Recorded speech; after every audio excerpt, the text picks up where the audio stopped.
Bang, bang, not a gang. Bang, bang. Bang, bang, want a gang. Welcome back to another episode of Shaking up the game. also known as Our Football Team is Better Than Yours. Bing bong. I don't care. Bang, bang. I don't care what I said. I said what I said. We said that with your host, Wow. With your host, Haley. Ari. And in this week's fantastic episode, we're in great spirits. We are going to recap the divisional round in the NFL, playoffs, including the Seahawks' absolute beatdown on the 49ers on national television. And then following that, Like the game wouldn't be on national television. I just needed, that's They just played this one on national television. Like, Okay. embarrassment on a national level.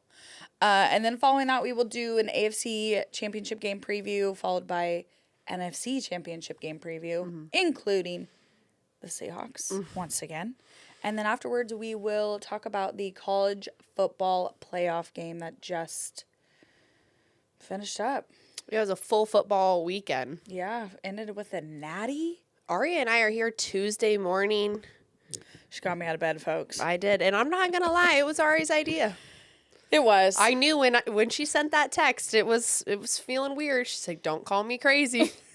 But what do you think about Tuesday morning? No, and I was like, you know what? Because we got to let the whole weekend. That's the hardest thing that y'all don't know about sports podcasts. Yeah. Is we don't have that first take window every morning. No, we don't. This is scheduled. This is scheduled. Trying to recap all the games. Yeah, and we wanted to do our due diligence and be able to watch the college football championship game because we know you guys are just chomping at the bit for our Busting at the seams. for our take on that. Okay, No, let's actually, get into it. we just needed an extra night to compile all the hate mail Absolutely. that we received from the 49ers fans. Just wanted to make sure we had that all wrapped up in a little bow tied. Yeah. So it took us an extra night. Yes, exactly. And then we're shipping all of those out, mailing them to Cancun. Yeah. Fuckers. Yeah. They can read them on their boat. So if we look different this week, it's because we look like fridges. We've emptied out a few kitchens. In Home Depot. Oh, God. I guess I realized actually yesterday going through because I was honestly sprinting back to our comments to be like, what was that? No, What was that? But I realized a lot of them have been hidden because Instagram already detected that they were mean as hell. Yeah. So Instagram already did that. And then Yeah. I was like, I could unhide these. And then I was like, why would I do that? Well, so people can see how psychotic 49ers fans are. So we were called, everything under the sun. So while this win obviously means a lot to the Seahawks team, franchise, fan base, it also means a lot to us. No, it means the world to me. And not just a win, but an absolute smackdown. Like, I was stressed for 0 seconds. Nope. I would say when that ball was in the air, about to be caught by Rashid Shaheed, was probably the only moment I was actually stressed. Right. I remember us watching this game, and in about the third quarter, you were like, well, I don't know, Haley. And then I was like, no, dude, I think We're up by like over 20 points at I was this like, point. Ari, come on. I just, I get real superstitious. No, we know. We know how Seahawks football goes. But shout out to all the sports. Shaking Up the Game fans, new ones, yeah, old ones, yeah. because I know some of y'all saw the hate that we received Yeah. and had our backs as much as you could without, fighting for your own life. So True. please stay out of there. But shout out seriously, to your stadium bestie. If you guys don't follow Michaela on Instagram and TikTok, we met her through the Mariners season. yeah. And she's awesome. She does a lot of content basically on the Mariners Stadium, Lumen Field, UW. Yeah, she's just awesome. And she had her back in a couple of the comments, and I was like, thanks, Queen. Yeah, that's our This takes girl. a village. It takes a village, so shout out to all y'all. And just for not being psychotic fans. Yeah. Yeah, we're classy up in here. Dude, the thing about, Ari and I have been talking about this and cannot stop. The thing about Seattle sports fans, and specifically right now into Seahawks seasons, we all just are so tight-knit. We ride, for each other. Yeah. But we don't, outwardly go hate on people for, no reason. No, because that was one thing that we realized last week that, yes, we have the rivalry with them, but, we just know that and we hate them. But that's pretty much it. That's it. I'm not like going and searching 49ers podcast accounts and ruining their lives. Or even just like 49ers, like their Instagram pages or like their anything that is content related to them. I'm not wasting time out of my own precious day and going to post 18 GIFs of Jason dunking on the field goal. No, it's insane. Like, they have all the time in their hands. No, they don't work. Exactly. They don't. There's no way. Infiltrate everyone's social media with those goddamn GIFs. And I'm like, wrap it up. And so thank you to the Seahawks for doing such thing. Before we get into that game, let's get into like Denver Bills. Yeah, start with Denver and Bills. Some AFC action. The Buffalo Bills had to go to Denver and were defeated by the Broncos 33-30 in overtime. Yeah, that was an interesting game. Mm-hmm. I think the whole narrative around Josh Allen and the Bills was that he didn't have Patrick Mahomes, Lamar Jackson, and Joe Burrow in his way. Yeah. His path to the Super Bowl is pretty damn clear. Mm-hmm. He should. If there's had to get by second-year Bo Nix. Exactly. If there's a year to make it, this is the year. And they fell short. They lost in the divisional round, I think, for the fourth time in the last 5 years. Yeah. I mean, talk about cursed. Looking at the Bills first, Josh Allen was 25 for 39 passes for 283 yards, 3 touchdowns, 2 interceptions, and 2 fumbles. Yeah, I'd say that's kind of the story of the game. Which is probably leading to the tears post-game. Yeah. He's just a likable dude, though. See, I'm torn because I agree that, like, I do think the media and everyone is just coddling this guy. And, like, we got to start holding these MVP caliber quarterbacks. You don't say. Exactly. We got to hold him accountable because, unfortunately, that game was on Josh Allen. Previously in the playoffs, it has not been on him. He's been the hero. Mm-hmm. He's pretty much been the hero all game. He really doesn't have a whole lot of weapons in Buffalo. Let's just call it what it is. No. So to see them go out that way, kind of in the hands of Josh Allen, but then the tears afterward, I was just like, damn, I genuinely feel bad for the dude. No, I feel so bad. He said post-game, essentially, that he let his team down while crying in his post-game, which then made other players cry, being like, he didn't let us down. And it was just really sad. But yeah, he's essentially put the team on his back all year, what we've talked about. So for them to even make it this far was something. They had a very up and down roller coaster of a year. You didn't really know what you were going to expect every week. Following that loss, of course, there was that controversial call if it was a catch or not. Did the rules analyst get it right? Who the fuck knows? I don't think anybody knows the rules. No one does. Nobody does. The NFL analysts, the rules analysts, the referees, the players. I mean, I don't think anybody knows. It is what you want it to be. Unfortunately, the call was called an interception, and that was kind of the nail in the coffin. Yeah, essentially. Yeah. And following that loss, they fired their head coach. Wow. Sean McDermott after 9 years. What was my immediate reaction was if Josh Allen was crying in that post game before, there's a lot more tears after because you essentially got your coach fired. Yeah. And because we all know, like, if you keep winning, your coach don't get fired. Exactly. And I feel like Josh Allen is the type of person to, like, hold on to that and wear that heavily. No, 100. I think he knew, like, when you're crying post game, you know, kind of like what might be happening. Yeah, exactly. On the other end of the ball, tough loss for the Denver Broncos. They won the game, but essentially at what cost? Bo Nix is out. Bro. For the season. Bro, they will now be playing in the AFC Championship to go to the Super Bowl and will not have their quarterback for the first game all season. Like, that sucks. Yeah. Genuinely, that sucks. I don't care who you're a fan of. Always heartbreaking. That's just not good ball. That's just not good ball. We don't get to see the best ball. No, I mean, I would have been actually really excited to watch Drake May because they will be playing the Patriots. Drake May against Bo Nix. I mean, both 2-year QBs. Like, this is your MVP Yes, caliber this is quarterback. perfectly aligned for a fantastic Yeah. matchup. And now the Patriots will be playing against Jarrett Stidham. Who's that? I don't Yeah. know. I'm kidding. The backup. Bro. Let's just say that Jarrett Stidham, Drake May, Sam Darnold, or Matt Stafford is going to win a Super Bowl. Why are you laughing? Well, like, if you would have told me that 20 weeks ago, I would have said no. Right. No. But it's amazing. But what about Lamar Jackson, Josh Allen, and Patrick Mahomes and Joe Burrow? Yeah, right. Insane. I will say, we're going to get into the Pats versus Texans game, but Nick Foles tweeted, Bro. which those who remember, he was the backup for Philadelphia, came in and won them the Super Bowl. Yeah. So it can be done. So it can be done. It's not totally out of question for Denver. Obviously, they have a really good defense. It's not a complete loss quite yet.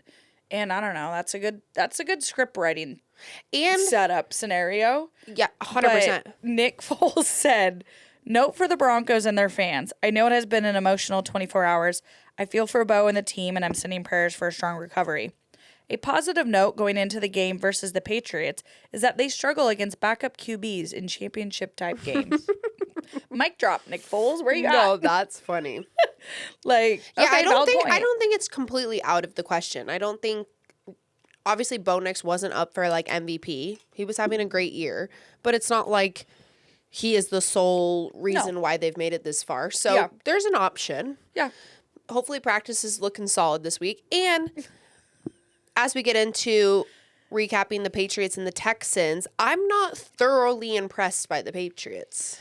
They, I Patriots don't really beat the know. Houston Texans 28-16 in what you could call the turnover game of the century. Jesus, hell. It was like they were trying to give the ball away. Yeah, CJ Stroud, man. Well, yeah, okay. So sticking with the Patriots defense was the story of the game. They're giving up only 1 touchdown in 2 playoff games, so playing pretty lights out, which, again, when you're looking at the next week's matchup against Broncos, that's what you're kind of worried about. Yes. Yeah. And Jarrett Stidham's probably a little concerned. Drake May, quarterback for the Patriots, was 16 for 27 for 179 yards, 3 touchdowns, 1 interception, and 2 fumbles. 2 fumbles, bro. Him I just and want them to make fumbles. sure we hear those are because I don't think some people on First Take are remembering what just happened. No, all they saw was 16 for 27 and 170 yards and 3 tutties. Did we not say Nothing this? else. We said the same exact thing last week. He threw an interception, Drake May, in the first quarter of the game last week. And we were like, the analysts must have just been like, Watching the game with closed eyes. what because interception? literally, like, and I like Drake May.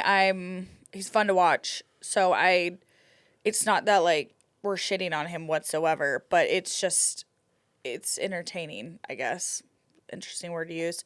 To see the national media and everything, he's an MVP talks and all these things, but that guy and them fumbles, man. And I mean, it kind of, if CJ Stroud wasn't throwing 4 interceptions in the first half, for crying out loud, 5 turnovers by the Houston Texans, they didn't do that. I mean, like, they would have, like, the Patriots would have lost.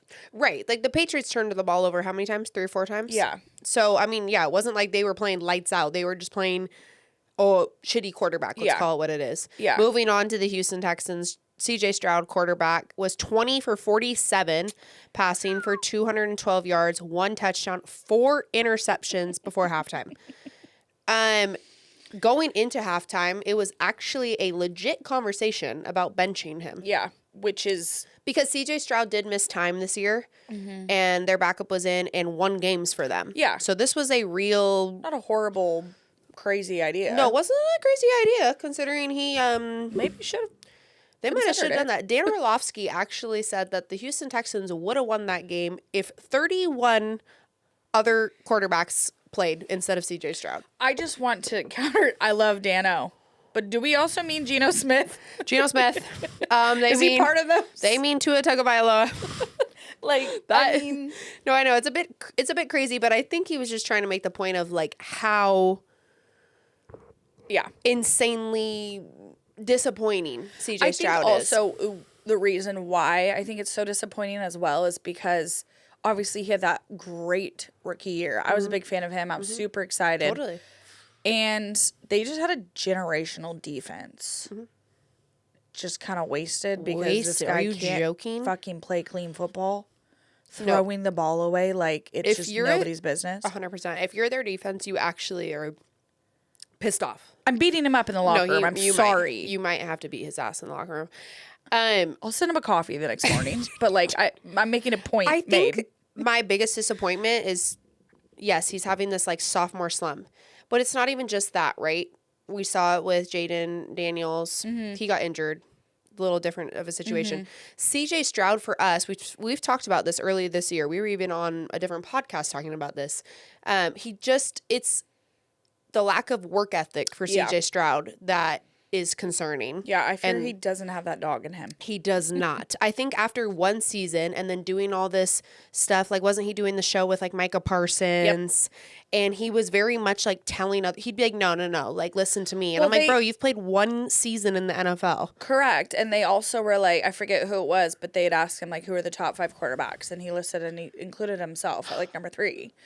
And this was like after his first year. And I'm like, okay, appreciate the confidence. And like, yeah, you did have an outstanding rookie year. But that's giving arrogant. Yes. That's not giving confident. And it's giving like, oh, I can just, I can do this. I don't need to work at it. Which makes sense when like 6 weeks ago, CJ Stroud was having a hard time.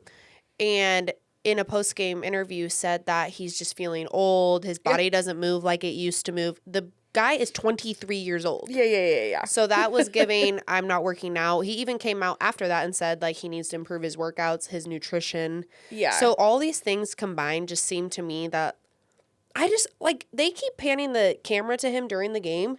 I'm like, hello. Anybody home? He looks like a little puppy dog. Do you like, care? If I'm a Texans fan, I'm not at one point seeing his face during that game and feeling confident. No, facts. Like, I'm like, yep, this is over. This is not it for us. We're losing.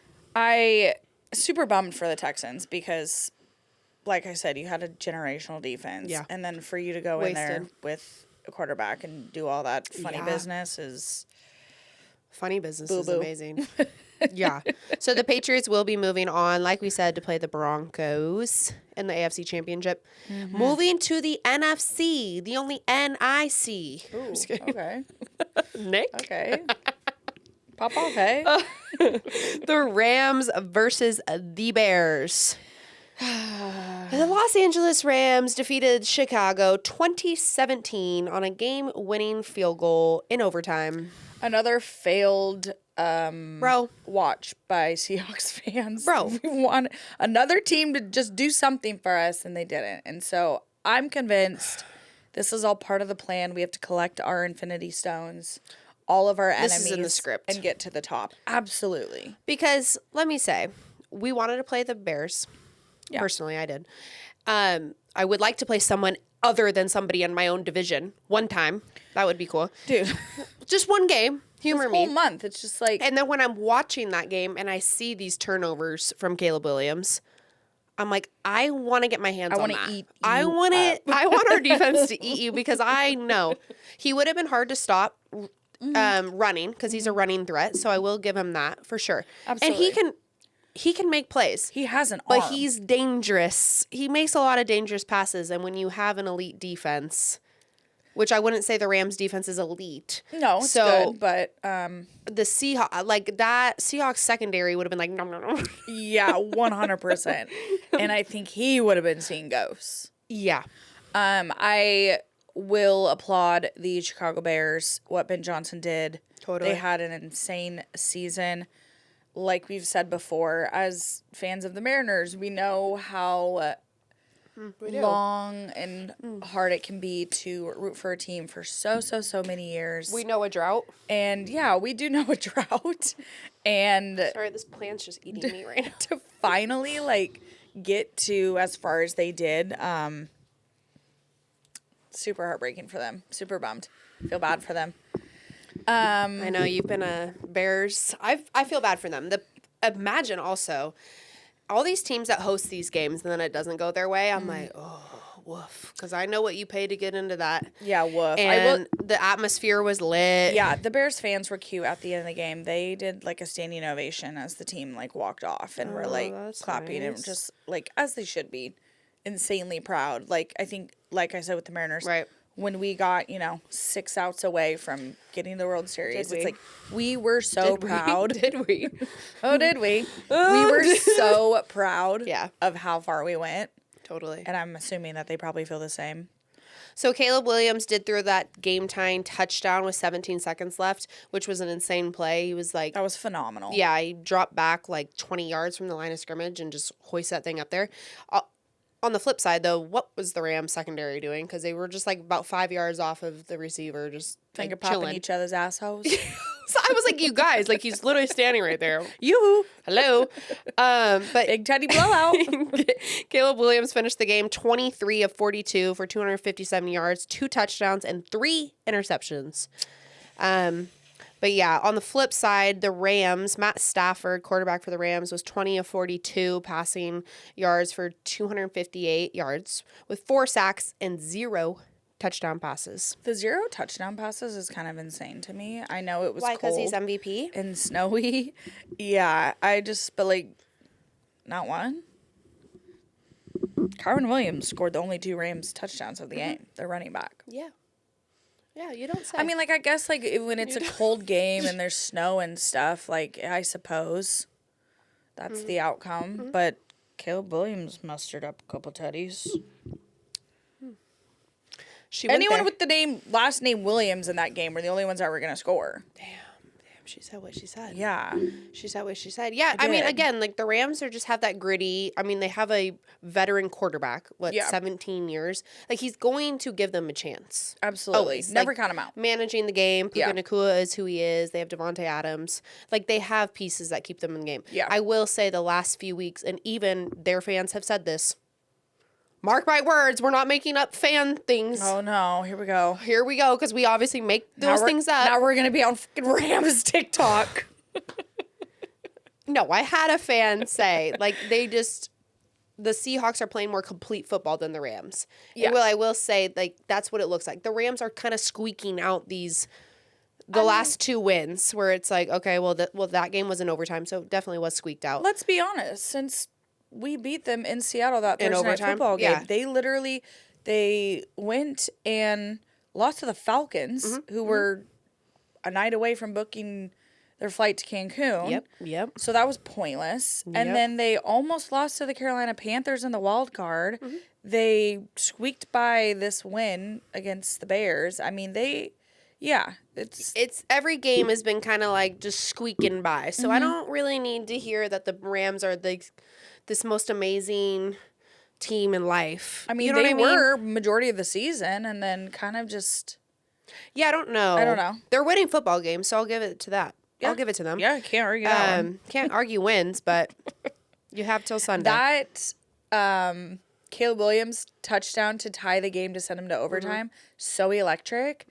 And then following that questionable as hell interception is, I think, the definition of Bears football and Yeah. Caleb Williams. Yeah, I was like, God damn. It's that's the thing. Like I think we've been saying this about him for the last 2 seasons. Like he has so much potential. He has an arm on him, but it's just sometimes Yeah. he still isn't making every correct decision yet. Like he's a little too like gung ho. Yes. Yeah. Because really, bro, I'm like, I know DJ Moore could have stopped the route or But whatever, like, but theoretically, that ball wasn't going to him anyways. no, and that was your 3rd interception. This wasn't like, Yeah. someone missed their route and he threw the first one. That's a check down pass, or you run it to get the yards. He's like, does a little too much. He's trying Yeah. to do too much all the time. I mean, I guess when you have 7 or 8 hero games in the last 2 minutes of the game, like you're kind of thinking like, oh, It's possible. I'll do it again. Yeah.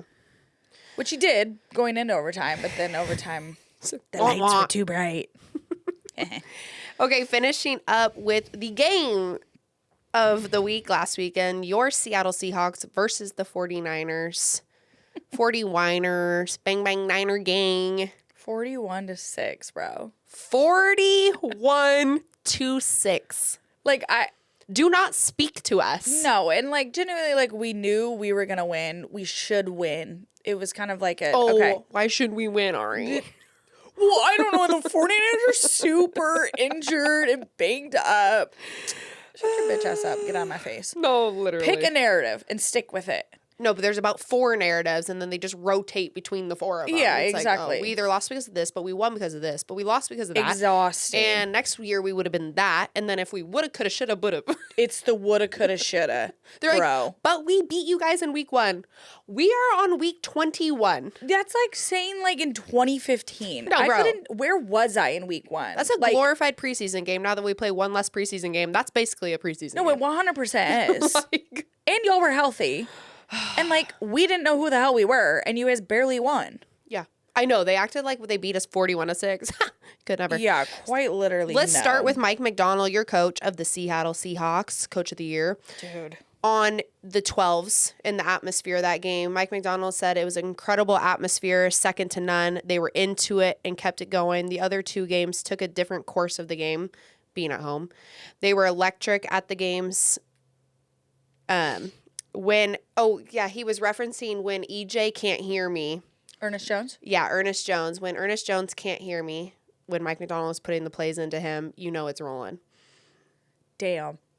Yeah, because that's the thing you kind of forget about. Like, obviously with the crowd, the 12s are there to impact the opposing team's offense, but it will impact the Seahawks defense. Yeah. And he's like, when Ernest Jones can't hear me, you know it's rolling. Yeah, that's crazy. Because also Mike McDonald calls defensive plays. You know what was really special too? In one of his, I think he said this on Seattle Sports Radio maybe.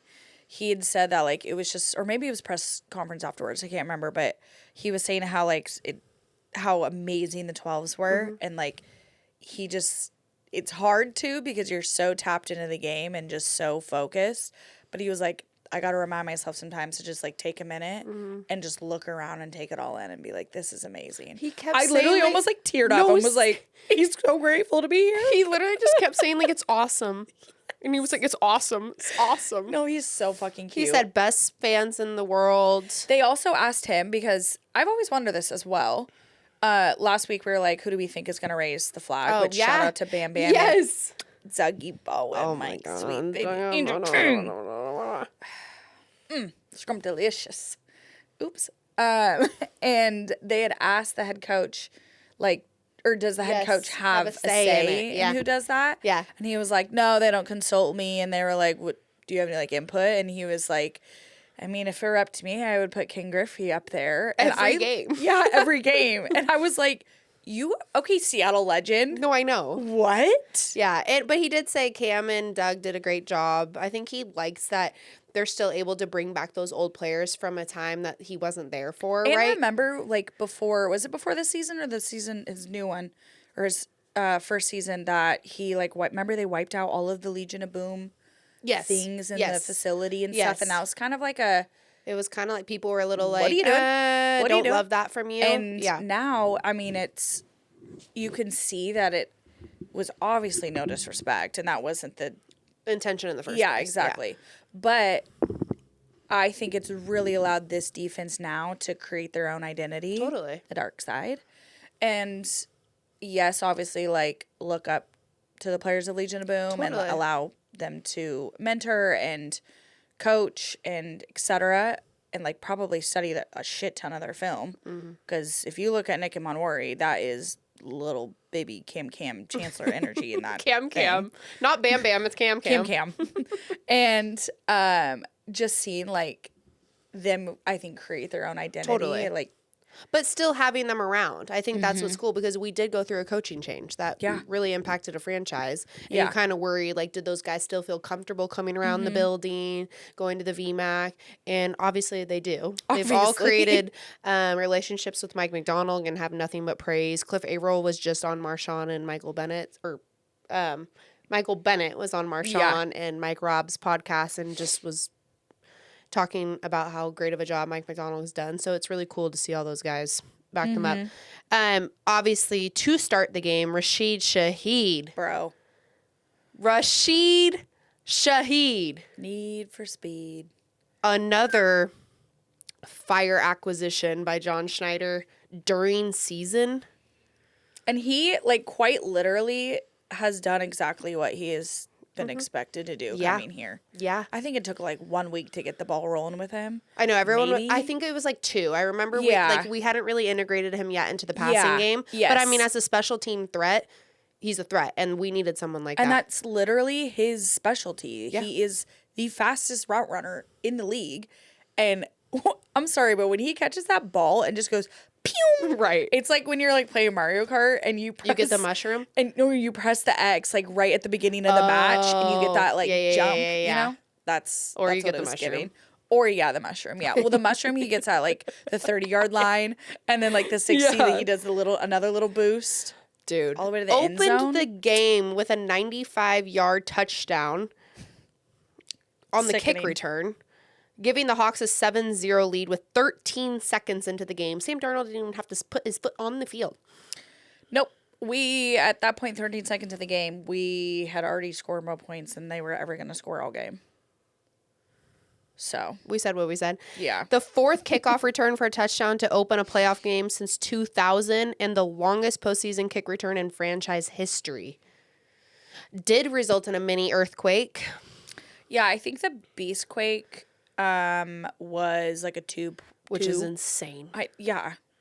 That's seismic activity, folks. No, literally. Obviously not a little earthquake, but comparable to a 2.0 magnitude earthquake. Mm-hmm. And I think I saw that the Rashid Shaheed punt return was half that or like a mini quake. So probably like a 1 magnitude earthquake. But what a way to set up a game. Your offense doesn't even have to go on the field. Now your defense goes onto the field for the first time with a 7-0 lead. Yeah. And it's just the energy that brings, especially being at home. The crowd was electric. There's actually nothing like it. Before we move on from Rashid Shaheed, shout out to him because with the trade, he was traded from the Saints in the middle of the season. Rashid Shaheed has not had an off week this season. Yep. Because he basically missed the bye weeks for both of the teams he played for. Yeah. So he's played all year. Yep. So he was... A 49er could never. So basically, we won the 1 seed to give him a fucking bye week. Yeah, literally. That's why we did it. Okay? Literally. And it paid off. Seriously. That was another thing, too, I want to say is that, like, we've talked about this even when the Mariners had a bye week. And the whole narrative around was, like, rest or rust. Oh, yeah, like we don't want to buy. Yeah, and, I mean, that's always kind of a thought that you have, like, kind of good for to momentum. Keep playing. Yeah. And to kind of cut that off and then have a week for rest. Obviously, with football, I think that is such a hard-hitting sport. Like, having more rest is absolutely crucial. To start that game off like that, it was like... Oh, the legs are fresh. Rusted? Absolutely not. Yes. And what was... Absolutely not. You know what I saw for the first time, too, during that little bye week we had from being the 1 seed? I feel like we never see this, but the Seahawks were posting pictures of them, like, in the weight room. Oh, yeah. And I'm like, working genuinely, out. when you look at any NFL team's Instagram, I swear we don't see pictures of that since, like, OTAs and training camp. Like, I'm like off-season or summer. Like, oh, no. Bye week, they are in the lab, like, squatting, and they're actually posting those photos. And I'm like... Staying relevant. They're like, hey, guys, I know there's teams playing this weekend. We're not, but we're busy. We're working out. We're in the lab. Seahawks offense were leading 17-0 after the first quarter. Sickening. The game was a breakout game for Kenneth Walker. Yeah. Not a breakout, but kind of a breakout. It was a postseason breakout. Yeah. It was an absolute just dominant 116 rushing yards and 3 touchdowns. On 19 carries, Walker became just the second Seahawk, along with Sean Alexander, to have 3 rushing touchdowns in a postseason game. And he's the Seahawks' first 100-yard rusher in a playoff game since Thomas Rawls in the wild card round 9 years ago. Yo, I haven't heard Thomas Rawls' name in a minute. Dude, is he available? Yeah. We're looking. Also, Marshawn Lynch is doing like a pregame at Stadium for the game this weekend. And I'm like, buddy, put them cleats on. Dude, we need you. Have him come out for introductions. The crowd would go wild. Could you imagine if he just like came on the field and was like, yeah, I'll take a snap. Dude, he's like so out of shape now, but he could probably still break like 3 tackles. He just jukes somebody and then he's like, all right, that's it. One thing about Kenneth Walker, I saw this with a couple running backs this weekend. A lot of hoppy running backs. Like, Hoppy's hilarious. all he was doing was like bunny hopping. Kyron Williams did it a few times Yeah. too. Well, at one point, Kyron Williams didn't even put a foot in the end zone. He like hopped over it. Did you see that? I think so. Yeah. I'm like, what's up? I mean, if Adrenaline. Kenneth Walker Just just like wee. bunny hops through the end zone on his Yeah. celebrations, and I'm Yeah. kind of like, Okay. so agile, So agile. hostile. So energetic. No, literally, I'm like, all right. Was that Thomas Rawls actually, ironically, or was that Chris Carson? He would get like 2 yards and then just be like fucking jacked up. I think it was that Thomas Rawls. Yeah. Remember that? And you'd be like, dude, Yeah. that's 2 yards. But okay, love the energy. No, you know, obviously while we're on the running back note, probably safe to input here that unfortunately we lost Zach Charbonnet to a season-ending ACL tear. So fucking bummed about that. So He we was will having not such have a year. him next week. And we finally had our 1-2 punch, just really 1-2 punching. Yeah. And Punched a little too hard, I guess. yeah, some of that Super bummed. 49er mess just trickled on over there. God, is it because of the electrons? Yeah, they brought their electrons from their power plant and sprinkled it. They're so ridiculous. Super bummed about Zach Charbonnet. He had a great season. Yeah. We will miss him, which Yeah. means we have to bring a ring home for him. Have to. But going on staying on that note, we have Cam Akers on the practice squad, who I will note was on the Rams Super Bowl team. So I don't know. I like that for the narrative. I like that we for love the plot. that for the plot. Mm-hmm. Yep. That's when you're like accidentally good at the job that you didn't mean to be good at, No, and for now real. you like are promoted, and you're like, wait, For fuck, real. huh? And also Velus Jones Jr. He apparently was RB3 on Saturday, so So he we was, have, yeah. and Helani also.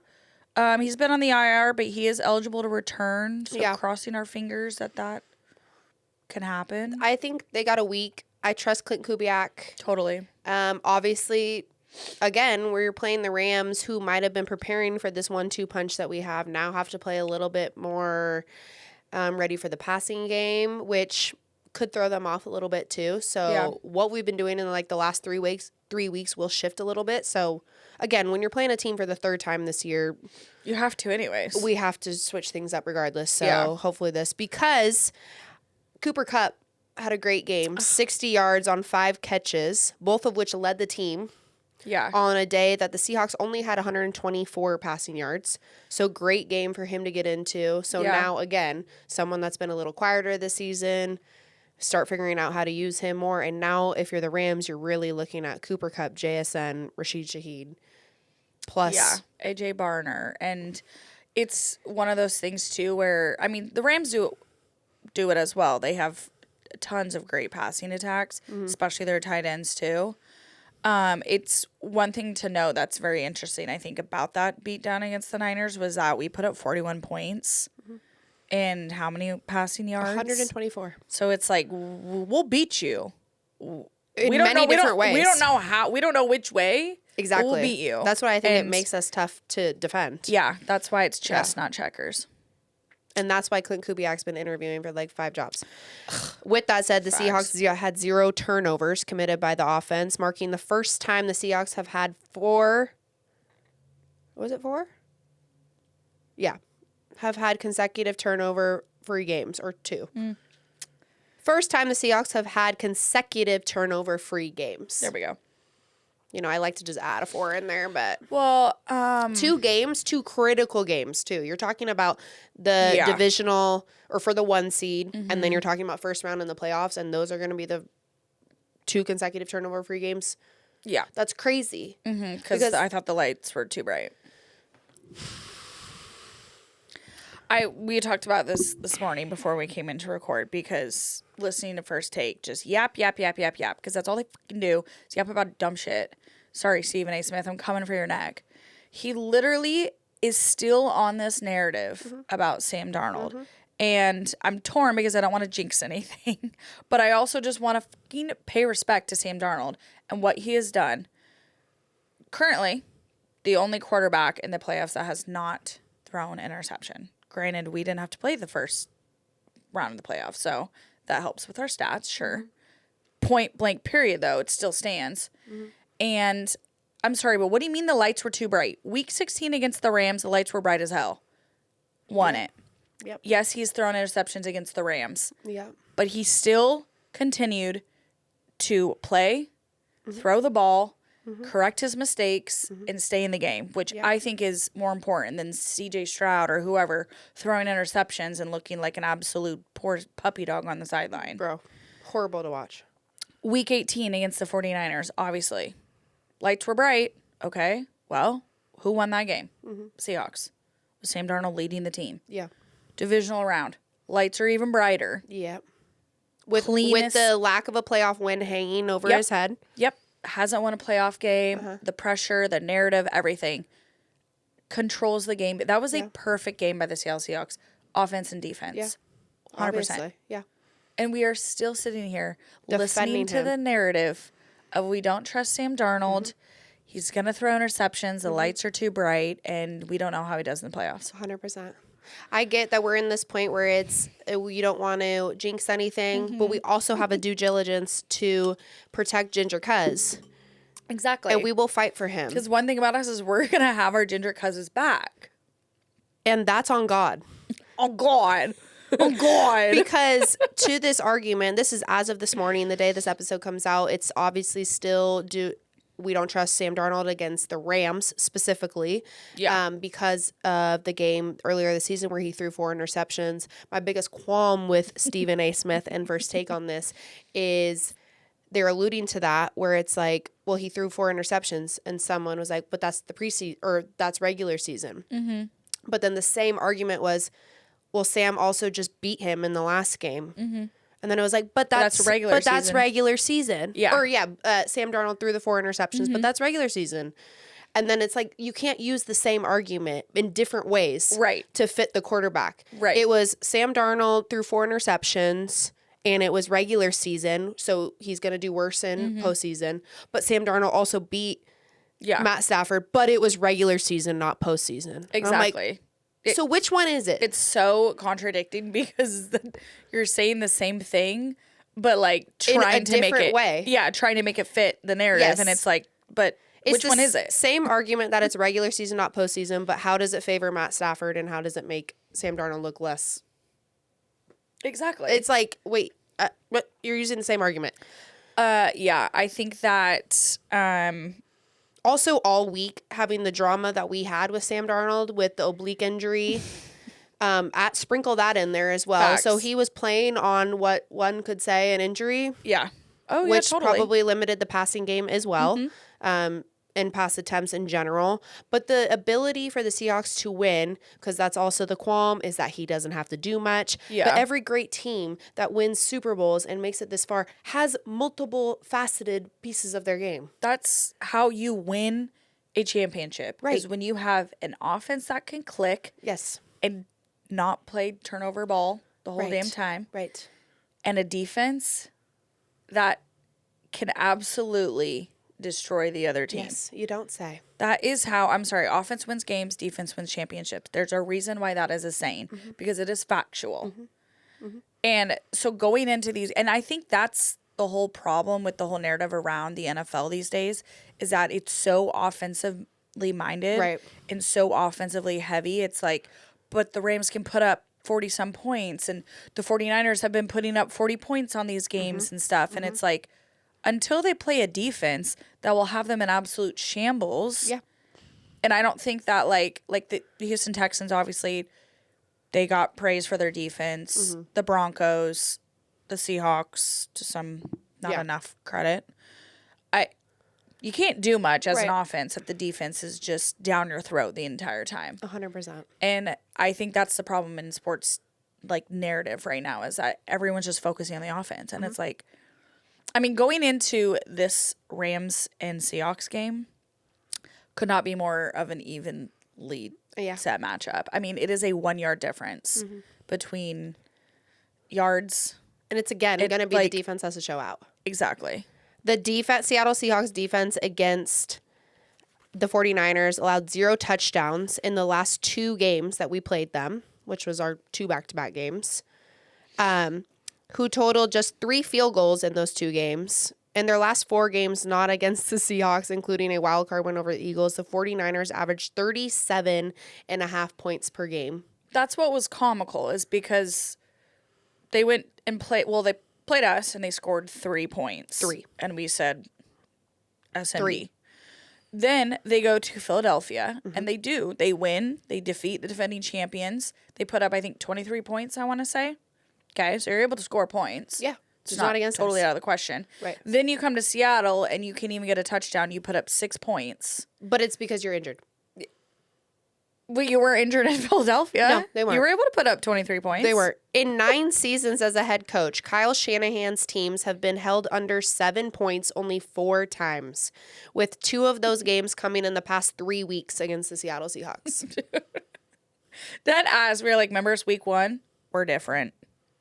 Right. We're eating you up for breakfast, lunch, which and dinner. goes to the, let's get, because y'all wanted to come for us for a week, so we're going to come for you for a second here. Post-game, 49ers get their Trent Williams back. Right? So they're talking to him post-game. The reporter actually kindly says, based on these last 2 games, it seems as though the Seattle Seahawks defense has your guys' number. Obviously, going into next season, you play them twice a year. Mm-hmm. How do you overcome that? Something along that lines. Trent Williams was like, they don't have shit. We are without the best tight end in the world. Yeah. Oh, he plays defense? I said, Trent, let me talk to you for a second. Oh my God, Trent. Don't piss me off right now. Trent, let me tell you something really quick. In the last 2 games we played, y'all, you scored twice as many points without George Kittle as you did with. Exactly. You scored 6 points without George Kittle. You scored 3 points with him. Yep. So make it make sense to me that you missing George Kittle is why you guys couldn't score a touchdown. Yeah, exactly. How about let's just all be like, yeah, you're right. They have our number right now. We're going to get healthy. We'll try again next year. Yeah, we're going to get healthy this offseason. We'll come back. I mean, no, like, facts. And you want to know what's someone sprinkle some maturity in here somewhere? They need some humble pie, which I thought we gave it to them, but now they're just still even more pissed off. You know what's even funnier to piggyback on that is that he said they ain't got shit. No, because now you guys don't have shit. Because Robert Saleh, your defensive coordinator, is now the head coach right. for the Tennessee Titans. Right. So now you actually don't have shit. No, you thought your defense was good. And I'm sorry, but like, you're old. A lot of the other guys are old on the team. I think that they're gonna. I mean, I'm not never trusting Kyle Shanahan. He's obviously he's a threat at all times. Mm-hmm. But they've got a lot to consider going into the next season. And for them to still be talking out of their ass after that game, mind-blowing. Yeah. And that cringy-ass tunnel video. Dude, you guys need to get rid of the boombox. Get out of my face. Get a new bit. Get a new bit. The boombox, I'm like, what is it blasting? What? Field goals? Like, I to don't do get your whole bit pregame and come out and score 2 field goals? Bro. All of that just to do that. And ripping a fan sign. But our defense is hurt. Oh, my God. Exhausting. Speaking of defense, that little punk. Oh, God, Lenore. I hate him. Yes. Headbutting JSN, whose hands were behind his back, mind you. Also, second note, imagine DK Metcalf being in that situation. I knew you were going to say that. DK Metcalf would have swung on him. How many games of a suspension for that one do you think DK would have got? Because lot. know he was not controlling his emotions for JSN, that. again, controlled his anger because the Seahawks continue to show a mature, disciplined team. Mm-hmm. Granted, at the end of the game, they did take a fan's belt and just start going belt to ass on the sideline. But you know what? When you put up 41 points and don't let the other team score a single touchdown in a divisional playoff game, you whip that bell around. Do it on the field, matter of fact. Do it in the middle field. See, at least they kept it on the sidelines. Yeah. You're welcome. Yeah. And so I saw some comments too saying that, like, God, I hope the Rams humble that JSN guy. I'm like, humble? You guys be so for real. Do you know who your wide receiver 1 is? The most disrespectful guy, Puka Nacua. No, like, that was also, like, league-wide. Like, it was, like, a random, like, fans, like, not within the NFC West. And I'm like, you guys don't watch Seahawks football, because if you did, you would know that this guy is so unproblematic. Literally. He's made one joke, I think, where he said something about his fans, which is funny if you want to interpret that as cocky. I don't, You just got to head up your ass. And, like, maybe one other... Dude. Like, no, they're comment? actually serious because I saw another, some quote tweets of like Ernest Jones or someone on Twitter saying, and the 49ers actually put it on their fan account and were like the most classless fan base. I was like, y'all are out of your mind. Really? You told Ari and I to go eat more. To go make you a sandwich, that we're women and we shouldn't be fucking speaking about sports. Yeah, we sound fucking stupid. We're dumb as fuck. We're fat. We're ugly. We don't know what we're talking about, and that we shouldn't have a podcast. You guys walk around with gang signs and just yelling "Bang Bang Niner Gang" with but free we're teeth. Classless.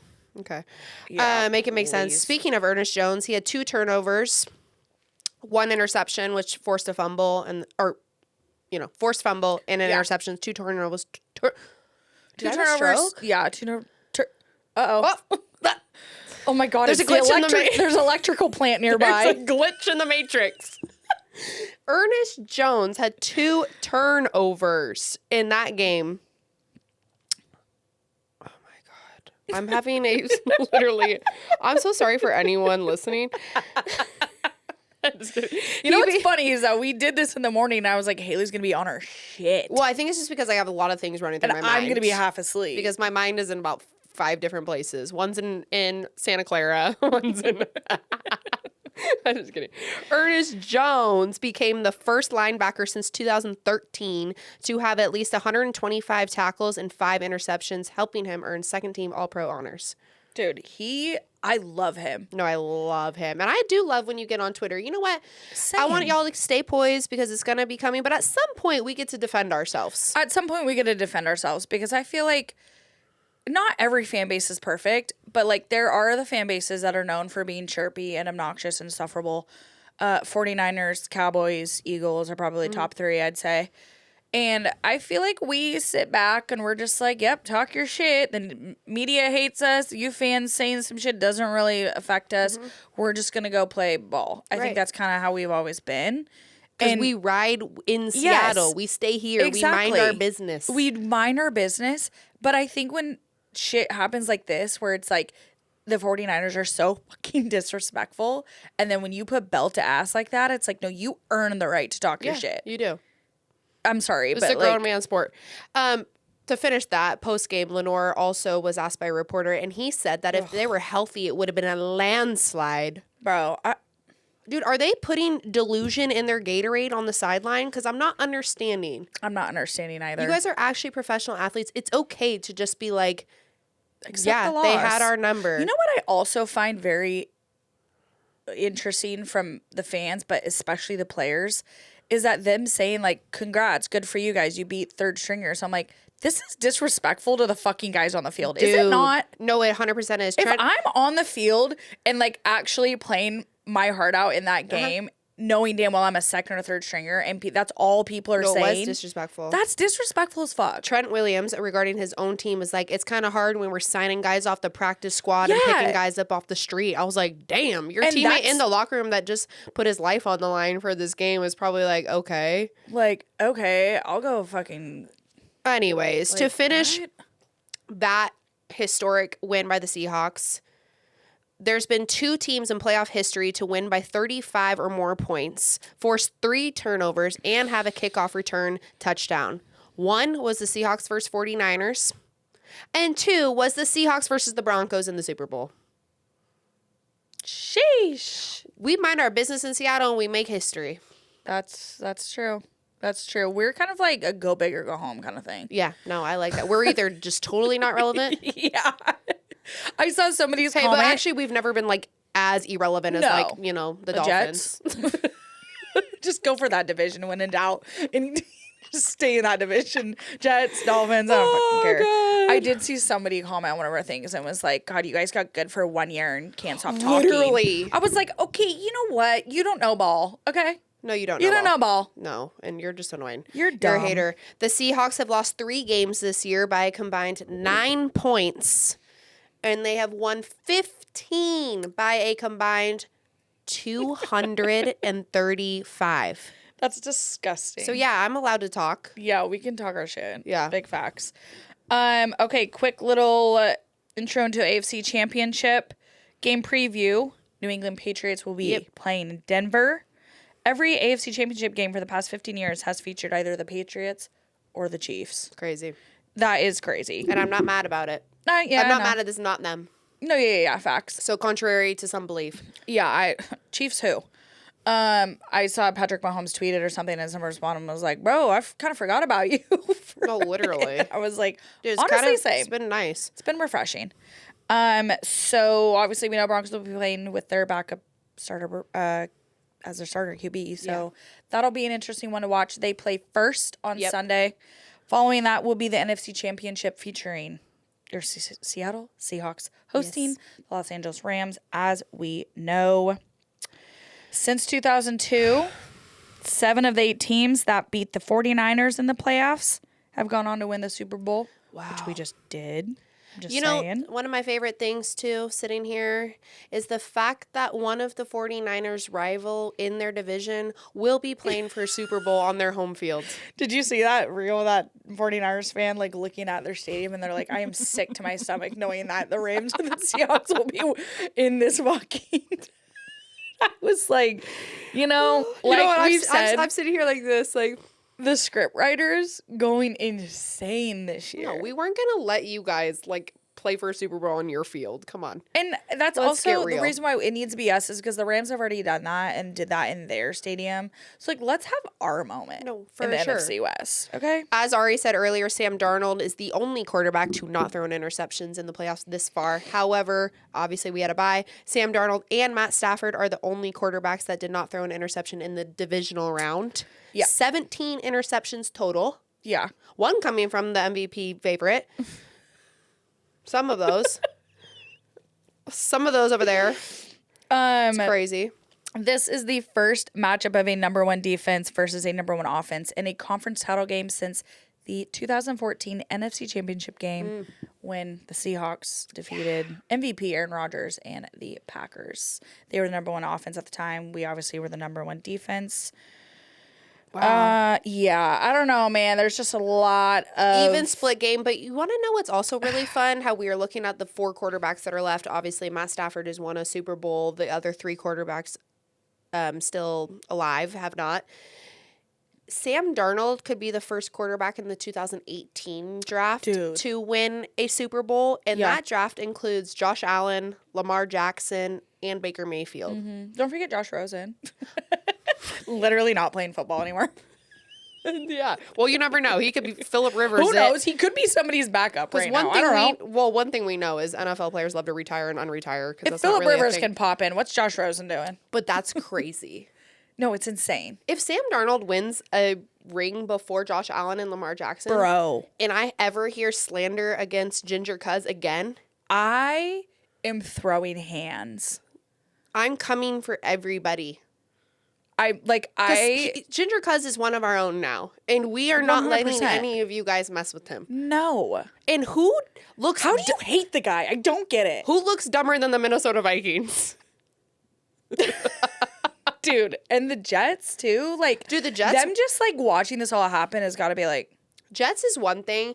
Minnesota Vikings, obviously Sam Darnold played for them last year. He won 14 games for you. Yeah, and you guys were like, nah. And then you guys were like, no, we're going to literally go 20 toes down for JJ McCarthy because 9. He is it. You mean 9, his alter ego. Oh.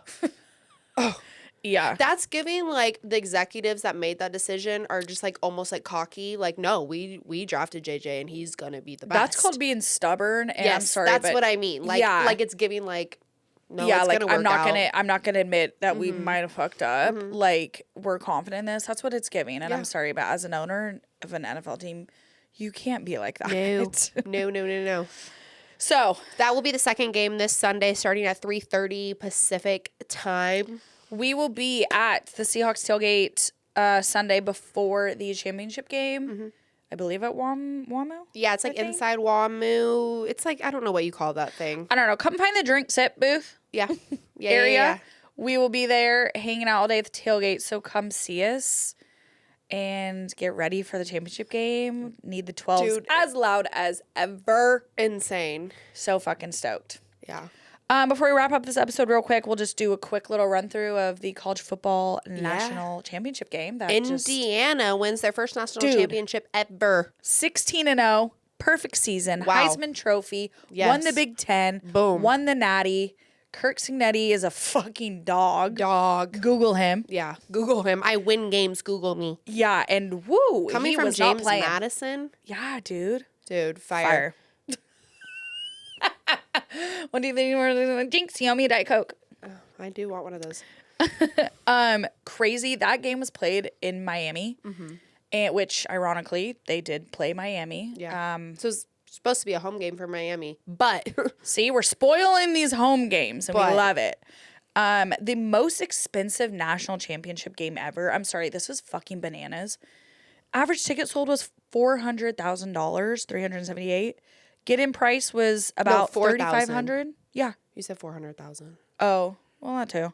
I'm getting 4,000. That's what I see. Because The average 4,000. ticket price was $4,378. Yes. Did I really say 400? Yeah, I think so. That's what Or I like told I myself. could be, losing Either it way, again. it's out of our tax bracket. Yeah, Okay, for so, sure. Also to tap onto that is average parking price was $700. Wild. So imagine being a Miami person and spending over $5,000.